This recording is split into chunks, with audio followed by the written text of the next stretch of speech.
bridge, and it's over there on the other side. You can't really access it. So we do have this product, we have these services, and we have these people who need these services. My question is, ano yung bridge? How do we get them there? Well, the bridge has to be two things, no? It has to be convenient for them to get there.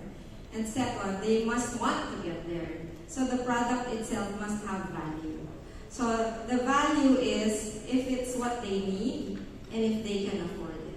So if you hit the sweet spot of what they actually need. The convenience and knowing what their market is. And of course, sometimes they don't know what it is they need, right? Based on the results of these surveys, like what Dr. Am presented, they thought they knew or they thought they didn't need further help in terms of financial literacy or understanding, but clearly they do. So in terms of the BSP, we know all the hard work you've put into like liberalizing this sector, and now that we're finally at the cusp of it with this first new launch of this micro savings product. What else can other stakeholders like us do? Like you said, this is a group effort. It's not just the BSP and it's not just a Guadalupe. Well, the first one is really on financial literacy and digital literacy. I think that's something where we can all work together on. It's agnostic to products, it's agnostic to players, but it's a basic good that can benefit all. So there's things definitely we can partner in terms of spreading financial literacy, simple personal finance management, and adaptness to digital finance. I think that will be the need moving forward. For the private sector, to really look at these market opportunities and see how you can, of course, align with your own business models and strategy, how you can use the regulations to be able to serve more of the Filipinos. So that's really the challenge for the private sector.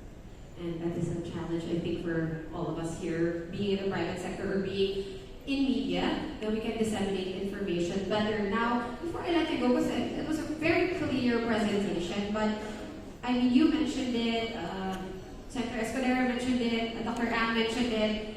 Our agricultural sector can it really directly benefit from the open, from the offering of such financial products such as micro savings?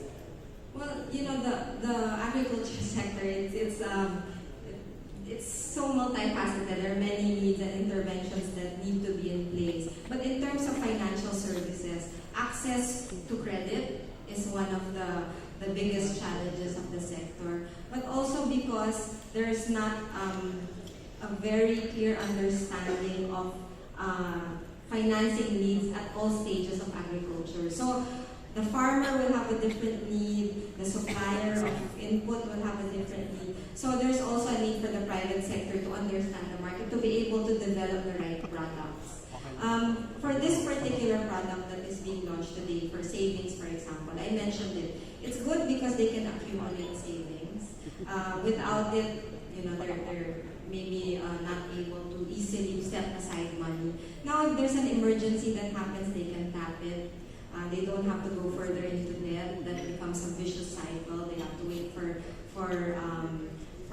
the crops, and then that's the only time they pay off the loan. So it becomes a vicious cycle. But if they have the facility to save for emergencies, maybe eventually get insurance, and maybe because of their saving behavior, get credit, that will help even the smallholder farmers manage their own finances. So this is the first step towards getting credit, actually. If you have savings, then people will be more ready to give you credit. So this is really literally the first step on a road to financial inclusion. But do you believe that we're finally getting there? I mean, I understand that it's a very somber time for the Banko Sentral, and Governor Listig was very, very tough on pushing. He was like the biggest champion of financial inclusion, all these digital, newfangled device things that we have right now.